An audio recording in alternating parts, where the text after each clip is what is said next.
Oke, kita lanjutkan ya. Jadi tadi kita udah belajar tentang min-max scaling dengan rumus kayak gini. Intinya X atau angka baru yang udah di scaling adalah sama dengan nilai X atau data tersebut dikurangi dengan nilai minimum pada kolom tersebut dibagi dengan rentang nilai pada kolom tersebut. Nilai maksimum dikurangi nilai minimum. Nah, lalu gimana sih hasilnya menggunakan data yang tadi? Oke, jadi hasil implementasi min-max scaling pada data tinggi, berat, dan usia adalah seperti ini. Ya.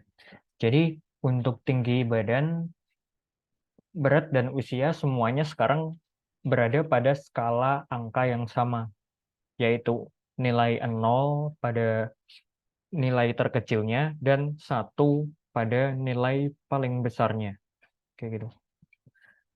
Jadi inilah kenapa disebutkan metode ini min-max scaling, karena intinya dia hanya akan melakukan scaling atau penskalaan ulang untuk setiap datanya berdasarkan rentang nilai paling kecil dan rentang nilai paling besar pada setiap kolomnya.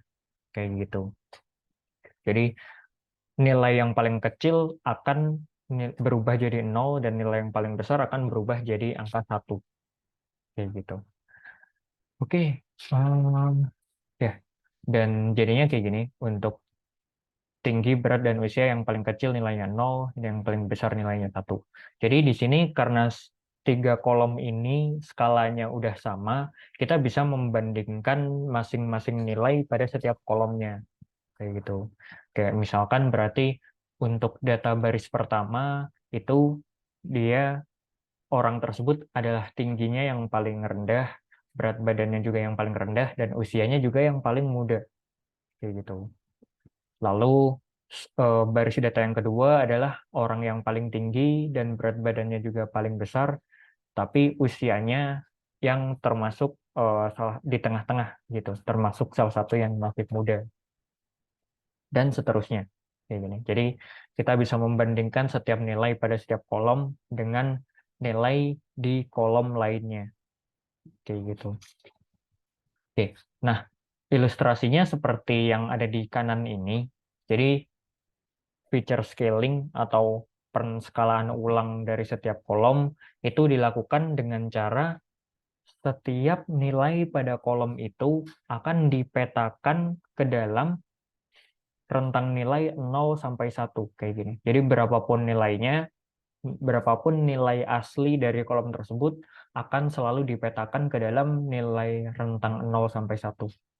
Jadi yang paling kecil akan jadi 0 dan yang paling besar akan jadi 1. Lalu yang di tengah-tengahnya, ya dia akan dilihat posisinya relatif terhadap rentang nilai di kolom tersebut gitu. Jadi yang angkanya besar, nilai aslinya besar, dia akan mendekati angka 1, dan yang nilai aslinya itu kecil, dia akan mendekati angka 0 kayak gini.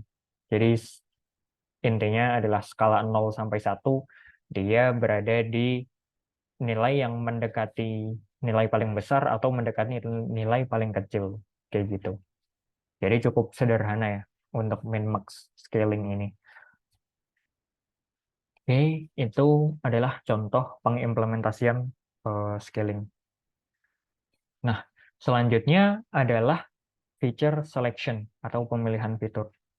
Untuk bagian ini sebenarnya sangat nilai definisi dan penggunaannya itu sama persis dengan yang udah kita pelajari sebelumnya, yaitu attribute selection, di mana kita udah mempelajari ini pada proses data reduction ya. Jadi di materi data reduction kita udah belajar tentang attribute selection itu apa, gimana caranya memilih suatu atribut berdasarkan signifikansinya, korelasinya, dan dampaknya kayak gitu. Nah, ini sama persis dengan feature selection di data transformation. Kayak gitu. Makanya kita nggak akan bahas lagi, karena kita udah bahas di materi data reduction. Oke, lalu lanjut ke data discretization. Ya. Jadi, apa sih data discretization? Data discretization adalah teknik data transformation yang bertujuan untuk mengubah nilai numerik menjadi kategorikal dengan cara membagi rentang nilai menjadi beberapa interval data, atau setiap interval data ini yang disebut dengan bin, ya, bin, kayak gitu. Jadi kita bagi nilai-nilai numerik tadi menjadi beberapa interval-interval data yang disebut dengan bin. Nah, data discretization ini dapat membantu menangani data yang tidak berdistribusi normal, ya. Misalkan distribusinya Poisson distribution, atau yang skewed, melenceng ke kiri atau ke kanan, positif atau negatif distribution, kayak gitu.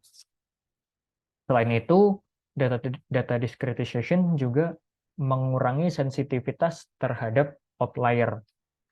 Ya, jadi dengan melakukan data discretization ini, justru kolom-kolom ataupun misalkan model prediktif atau machine learning yang kita terapkan itu jadi lebih enggak sensitif terhadap outlier, karena ya kita kelompok-kelompokkan datanya, kita lakukan binning kayak gitu.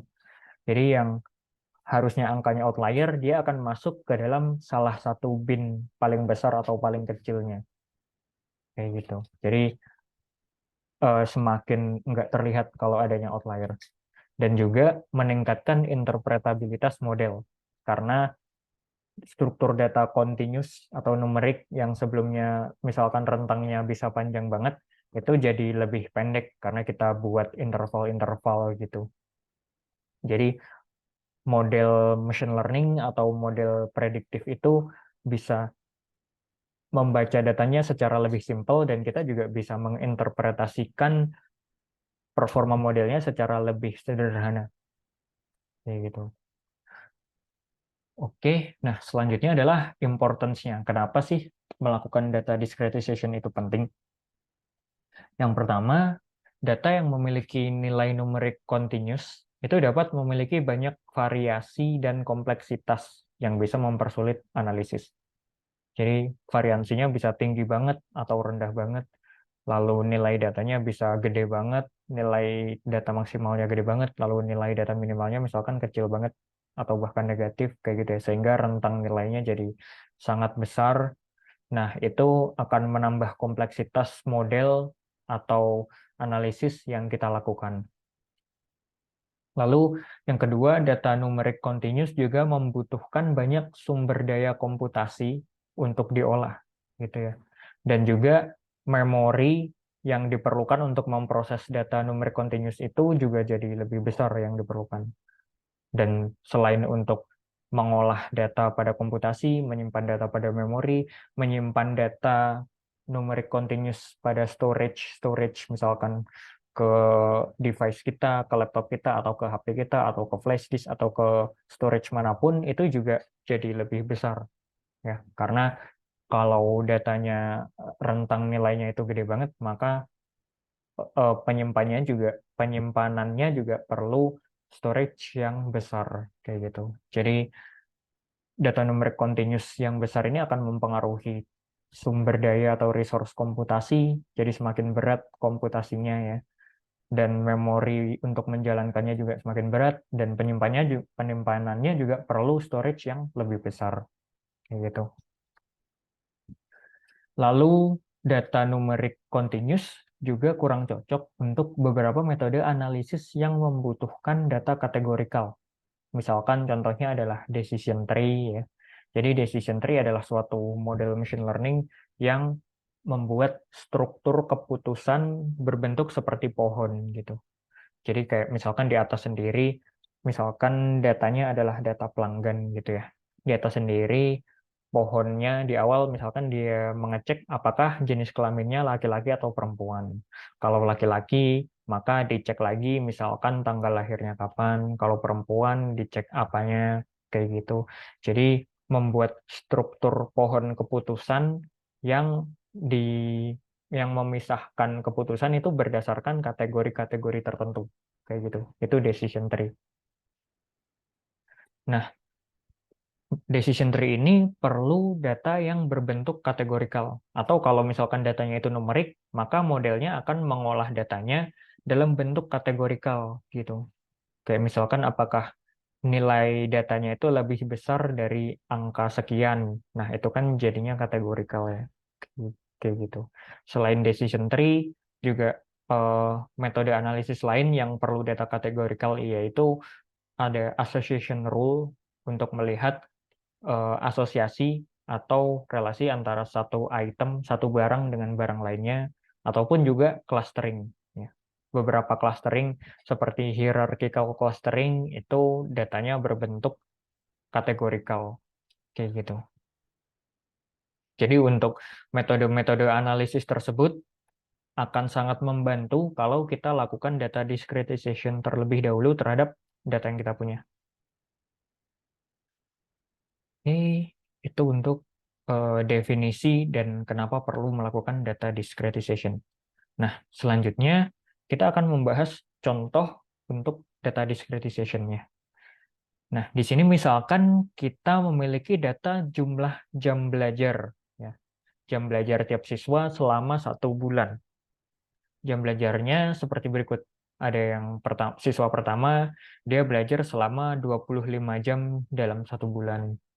Siswa yang kedua 50 jam, dan seterusnya sampai yang paling banyak adalah 150 jam dalam 1 bulan. Ya, berarti dalam sehari mungkin sekitar 5 jam dalam sehari belajar gitu ya. Jadi rajin banget, sangat rajin. Oke. Nah, dari data jam belajar ini, kita dapat melakukan data discretization menggunakan 3 metode, yaitu yang pertama adalah equal width binding, jadi yang lebarnya setara atau equal width ya. Lalu yang kedua adalah equal frequency, jadi yang frekuensinya setara, binding dengan frekuensi yang setara, atau yang terakhir adalah entropy based binding ya. Jadi binding berdasarkan entropinya. Kayak gitu. Entropi ini adalah salah satu istilah dalam menghitung, sebenarnya ini istilah yang dipinjam dari ilmu fisika kayak gitu ya. Tapi dalam bidang data science sendiri kita menggunakan entropi untuk menghitung keteraturan kayak gitu, keteraturan data. Nah, di sini jadi menghitung membagi data berdasarkan entropinya. Oke. Di sini kita akan mencoba menggunakan 2 metode aja, yaitu equal width dan equal frequency binding ya. Karena yang paling banyak dipakai ya 2 ini aja, kayak gitu. Oke, kita akan coba menggunakan equal width dan equal frequency. Nah, jadi dari data yang tadi, jam belajar tadi, hasilnya adalah seperti ini. Kalau menggunakan equal width binding, hasilnya adalah seperti yang di kiri. Jadi equal width atau yang lebarnya setara itu adalah binding atau pengelompokan data yang dilakukan dengan menggunakan interval yang sudah kita tentukan. Contohnya di sini kita akan membagi data menjadi interval dengan lebar 25 jam. Ya. Jadi membagi data berdasarkan interval 25 jam. Nah, caranya gimana? Jadi dari data jam belajar yang paling kecil 25 hingga paling besar 125 ini, kita bagi setiap 25 jamnya. Jadi untuk jam belajar 25 jam hingga 50 jam, itu kita masukkan ke kategori rendah. Ini, ya. Jadi hasil bindingnya, hasil data discretization-nya itu disebut dengan kelas. Ya. Nanti teman-teman ke depan juga akan belajar istilah kelas ini banyak digunakan ketika melakukan proses machine learning kayak gitu. Jadi outputnya, hasilnya itu disebut dengan kelas. Nah, user atau student, pelajar yang jam belajarnya 25 jam hingga 50 jam itu masuk ke kelas rendah. Ya, jadi jam belajarnya termasuk rendah. Lalu jam belajar selanjutnya yaitu 51 sampai 75 itu masuk ke sedang. Lalu selanjutnya ada 100 sampai 125 itu masuk ke dalam tinggi. Kayak gini. Nah, jadi ini adalah equal width binding. Jadi kita membagi berdasarkan lebar datanya.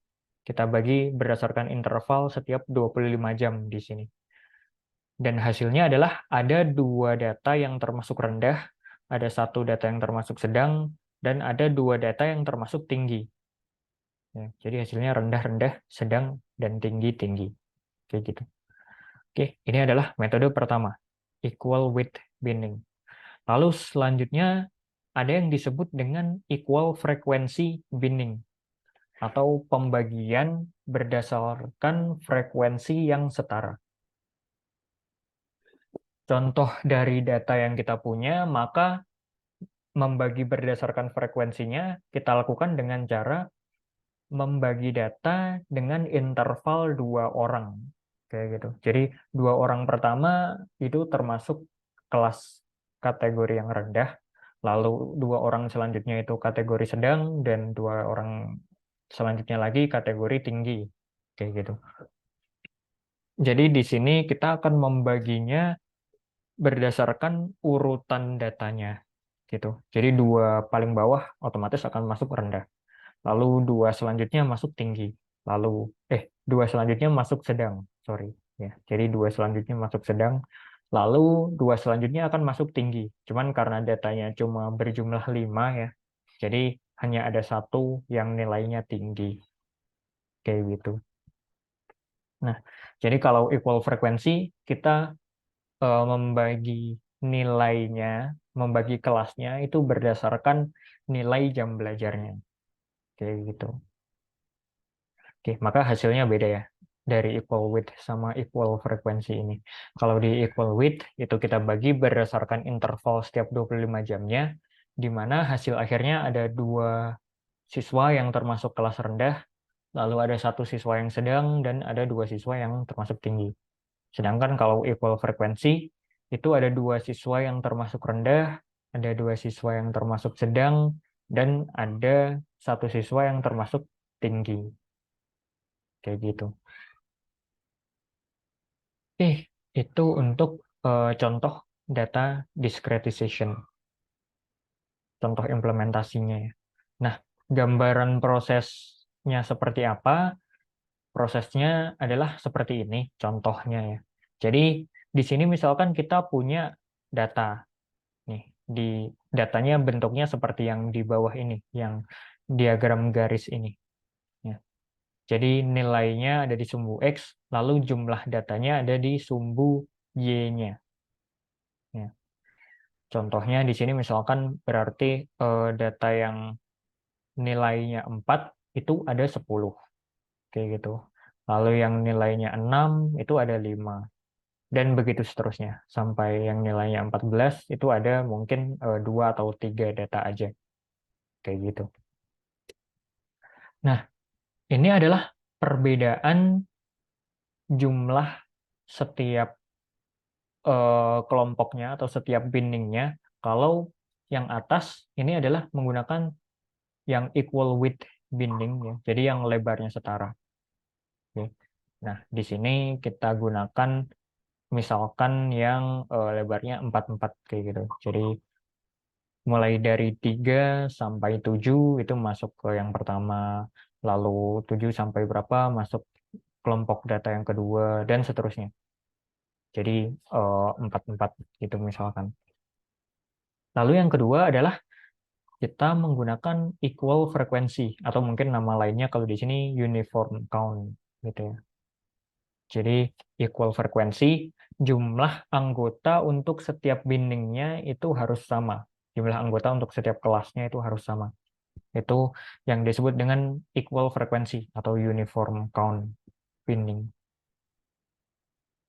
Nah, jadi datanya akan seperti ini.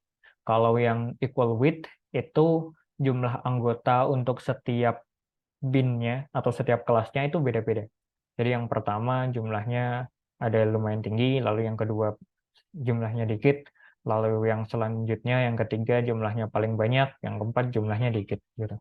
Sedangkan kalau yang equal frekuensi atau yang frekuensinya setara itu emang setiap kelompok data itu jumlahnya sama semua. Makanya tinggi bar chartnya ini sama semua untuk yang warna merah, warna biru, hijau, dan ungu. Kayak gini. Oke, ini ilustrasi ketika menggunakan equal width dan equal frekuensi ya. Kayak gitu.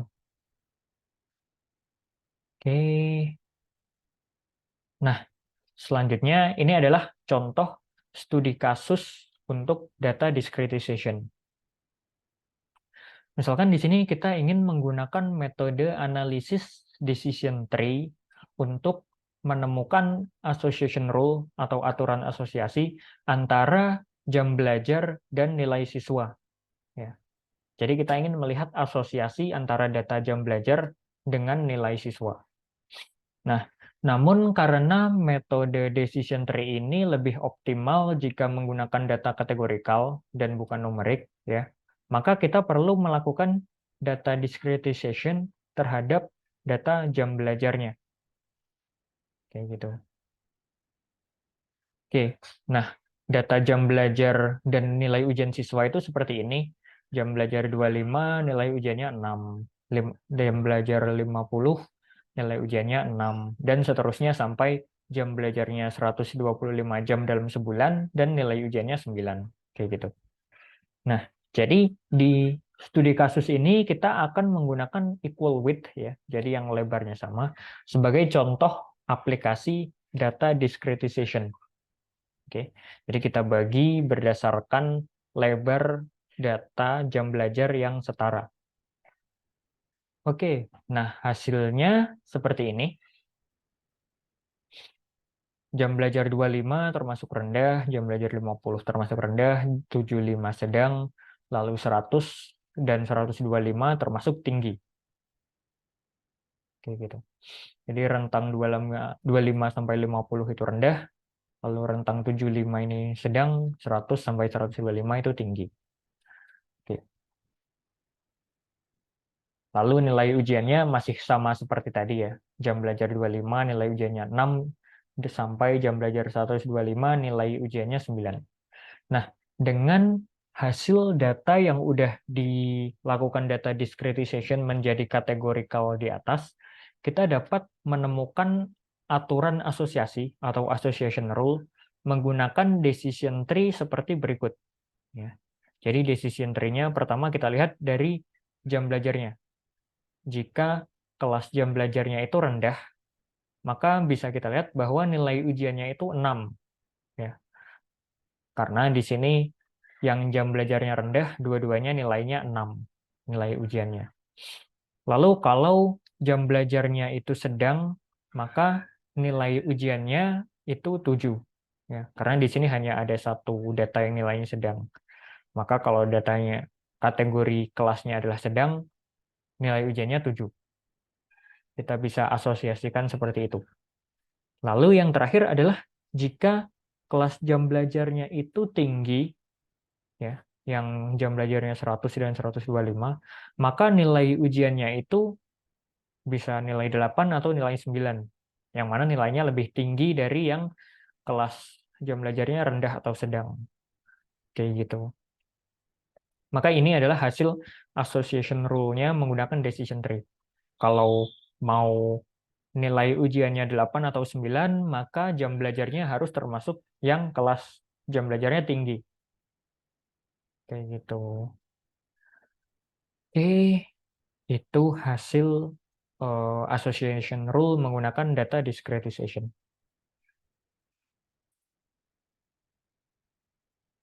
Oke, selanjutnya kita akan masuk ke bagian live quiz. Ya, jadi tadi kan kita udah ada studi kasusnya ya. Kita udah belajar tentang data discretization. Kita udah kasih contoh studi kasusnya seperti apa. Sekarang kita masuk ke live quiz. Nah, jadi di sini kita misalkan ada data pendapatan setiap orang dan ada juga data jumlah pengeluaran setiap orang tersebut pada setiap bulannya. Kayak gitu. Jadi contohnya pertama ada data orang yang pendapatannya itu 3.000 dan pengeluarannya 2.800. Lalu ada lagi yang pendapatannya 3.050, pengeluarannya 2.900 dan seterusnya sampai terakhir Pendapatannya itu 3.100 dan pengeluarannya 3.000. Ya. Oke. Nah, misalkan di sini kita ingin melakukan association rule menggunakan decision tree lagi. Maka metode data discretization apa yang cocok untuk mengelompokkan data pendapatan, ya. Jadi yang ingin kita discretization adalah data pendapatannya. Oke. Nah, metode apa yang cocok untuk melakukan itu dan mengapa? Kayak gitu. Oke, teman-teman boleh sambil dicoba dulu ya. Atau mungkin kalau masih bingung, boleh sambil diulang-ulang videonya di bagian-bagian sebelumnya ketika membahas data discretization ya. Di sini boleh dicoba, mungkin dikasih waktu sekitar 3 menit terlebih dahulu gitu ya. Oke, boleh dicoba dulu.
Oke, teman-teman kalau udah boleh ditulis di notes-nya ya hasilnya, hasil jawabannya. Boleh ditulis di notes-nya masing-masing, nanti akan kita bahas di akhir video. Sekarang kita coba lanjut dulu. Nah, selanjutnya kita akan membahas tentang data transformation tools. Oke. Nah, data transformation tools adalah alat atau platform yang digunakan untuk melakukan data transformation. Ya, udah jelas ya dari judulnya. Nah, tapi selain bisa melakukan data transformation, kebanyakan data transformation tools ini juga dapat membantu mengelola, mengolah, dan menganalisis data dengan lebih mudah, lebih cepat, dan lebih efektif.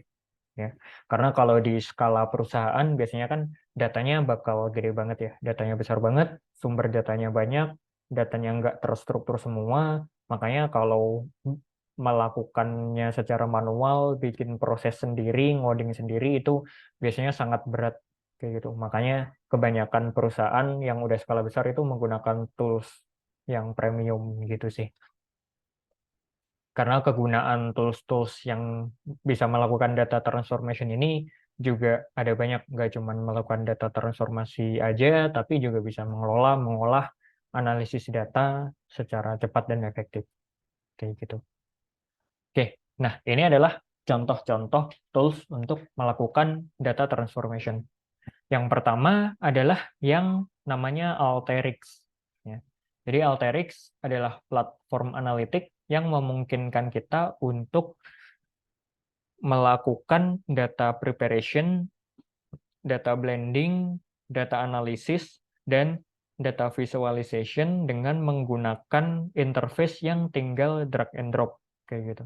Jadi drag and drop itu bayangannya kayak ya udah kita tinggal klik lalu selesai kayak gitu. Kita ambil suatu fitur tertentu, kita jalankan dan nanti prosesnya berjalan di belakang selesai kayak gitu. Itu yang disebut dengan kayak drag and drop interface. Nah, selain bisa melakukan proses-proses itu dari interface, Alteryx juga bisa terhubung dengan berbagai sumber data. Misalkan dia bisa mengintegrasikan file pada device kita atau di laptop kita gitu, bisa kita upload ke Alteryx dan diolah di situ. Lalu juga bisa terhubung pada database perusahaan kita atau mungkin ke web kita atau mungkin ke API perusahaan kita kayak gitu. Jadi ada banyak banget sumber data yang bisa diolah di Alteryx ini. Selain itu, Alteryx juga dapat mengintegrasikan machine learning dan spatial analysis dalam proses analitiknya. Gitu. Jadi selain untuk transformasi data, mengolah data di interface, dia juga bisa mengutilisasi, mengintegrasikan model machine learning langsung di Alteryx-nya. Kayak gitu. Jadi kalau kita mengembangkan model machine learning, bisa langsung di Alteryx-nya, nanti diimplementasikan di situ, maka dia akan berjalan secara otomatis di situ. Kayak gitu. Nah, Alteryx salah satu keunggulannya dia adalah dia juga dapat dicoba secara gratis selama 14 hari atau free trial gitu. Jadi ada versi free trialnya di Alteryx ini. Lalu selanjutnya adalah yang namanya dbt. Ya. dbt ini adalah tools open source yang memungkinkan kita untuk melakukan data transformation dengan menggunakan SQL. Ya. Jadi dbt juga dapat membantu pipeline data kita atau pemrosesan data kita dengan cara yang dapat diandalkan, terdokumentasi, dan juga dapat diuji. Gitu. Jadi proses pengambilan data kita, proses pengolahan data kita itu dapat didokumentasikan secara otomatis di dbt dan juga bisa kita uji secara otomatis dengan menerapkan beberapa konsep seperti version control atau mungkin teman-teman yang udah familiar itu disebut dengan Git gitu ya, dengan Git. Lalu juga ada testing dan deployment yang bisa dilakukan secara otomatis di dbt kayak gitu.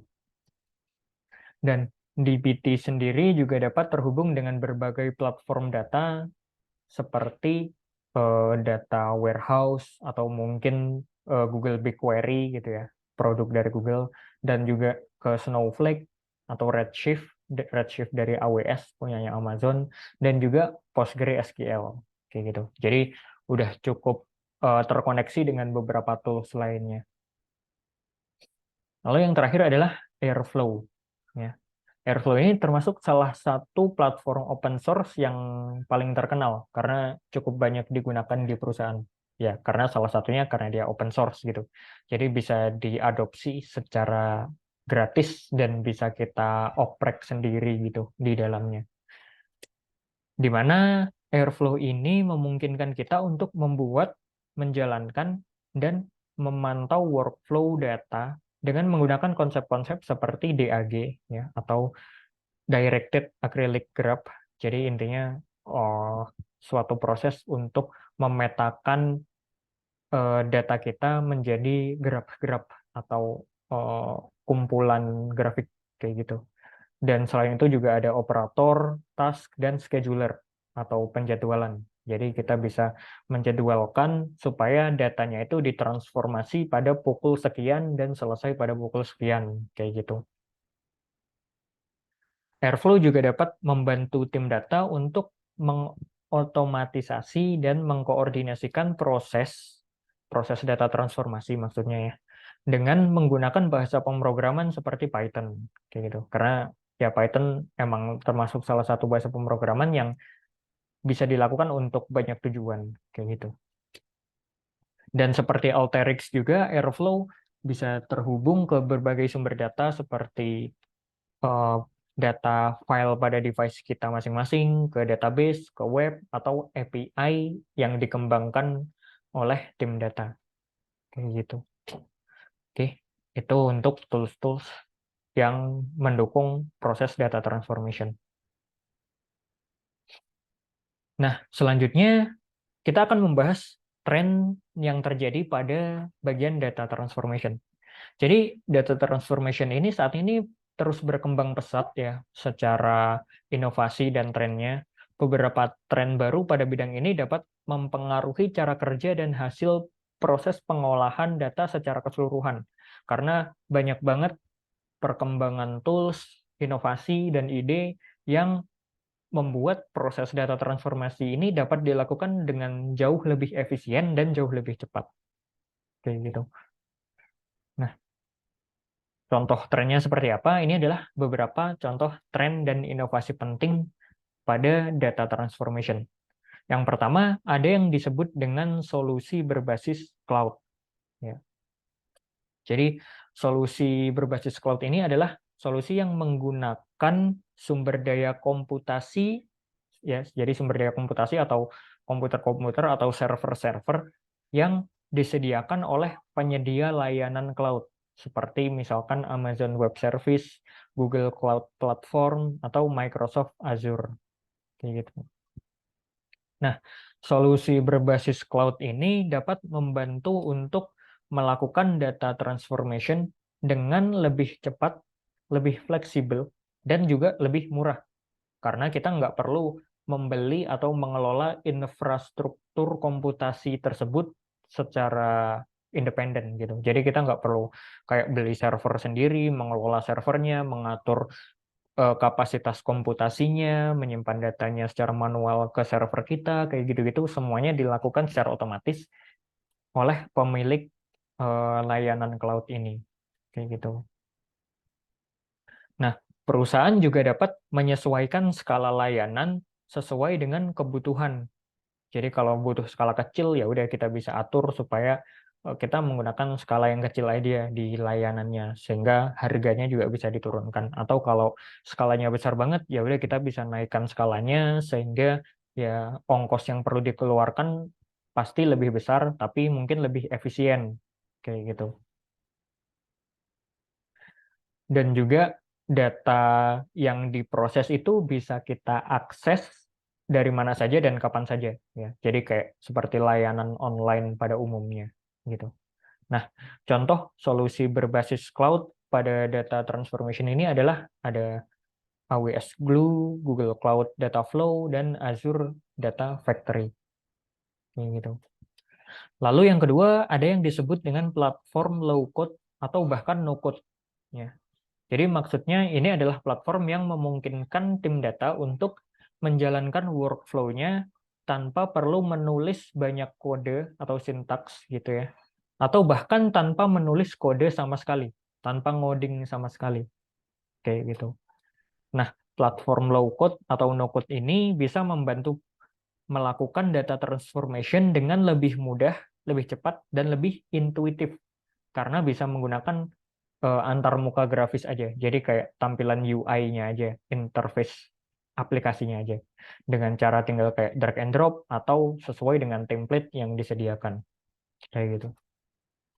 Perusahaan juga dapat menghemat waktu dan biaya pengembangan serta mengurangi kesalahan dan bug karena ya di sini low code atau no code kayak gitu. Jadi tanpa ngoding. Contoh platform low code atau no code untuk melakukan data transformation adalah ada Alteryx, Dataform, dan Parabola. Oke. Nah, lalu tren terakhir adalah integrasi machine learning. Jadi di sini kita bisa melakukan integrasi antara data transformation dan machine learning secara satu kesatuan. Kayak gitu. Jadi integrasinya membantu perusahaan melakukan data transformasi dengan lebih cerdas, akurat, dan kreatif karena menggunakan teknik-teknik seperti feature engineering, feature extraction, feature selection, dan juga feature generation yang didasarkan pada algoritma machine learning. Kayak gitu. Contoh integrasi machine learning untuk data transformation adalah bisa dbt plus BigQuery ML atau Airflow plus TensorFlow Extended, dan juga ada Alteryx plus AutoML gitu ya, atau Auto Machine Learning. Kayak gitu. Oke. Ini adalah contoh tren pada data transformation. Nah, jadi tadi kita udah bahas banyak sekali tentang data transformation gitu ya.